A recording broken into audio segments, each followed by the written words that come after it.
Hello guys and welcome to Tech Tricks tutorial. In today's video, I will show you the step-by-step tutorial on how to get girl in Infinite Craft. So by the end of this video, you'll learn how to do them. Without further ado, let's get into it.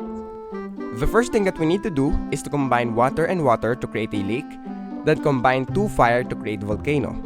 After that, combine it with lake to create an island, then combine 2 earth to create a mountain, then combine 2 island to create a continent.